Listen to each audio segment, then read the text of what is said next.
There are these major similarities, like our marriage customs, the way we pay rora is basically the same way you go in the book of Leviticus.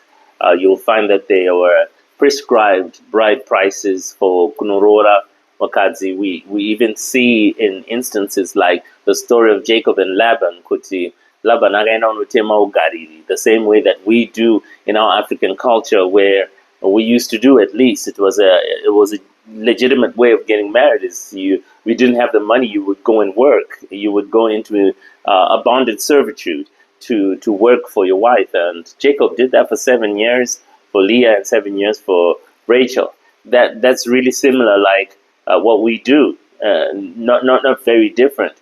Could it be that these similarities come from the fact that our cultures have interacted before, way back before the colonialists came? And so when we speak of Chiwano Chedu distinctively, we think that it's something that had no influence, that our culture is something that was distinctively coming from the roots of Southern Africa with no interaction, and it is not a composite worldview that comes from the interaction with many people who traveled from different places on the continent. And essentially that's what it is.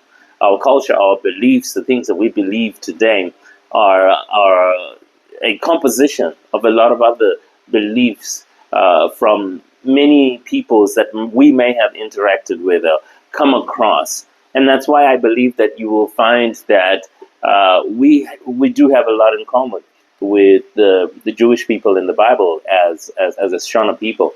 And so I don't believe that our cultures are necessarily enemies or incompatible. And these are the things that we'd like to really get deep into as we look at many of these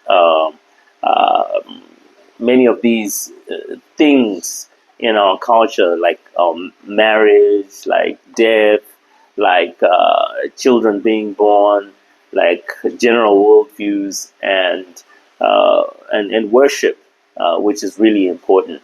And so from the offset, I would like everybody to know that I'm not of the same persuasion as those who call themselves, the Hebrew Israelites.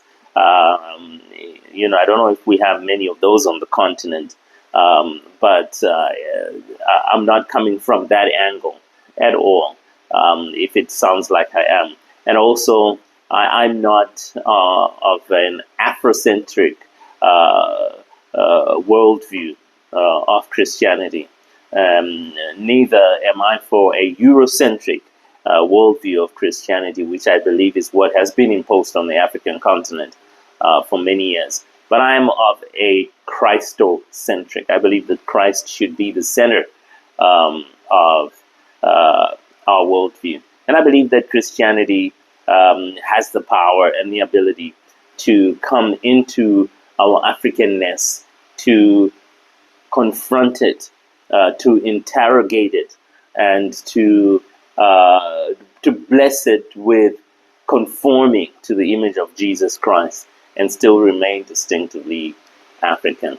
So join me as we get further on into detail with more of these. If you have questions, please comment below. Don't forget to like and subscribe the channel so that we can keep it going. But from me, Pastor Baz, I'll hopefully see you next time when we get to do this again. Ciao.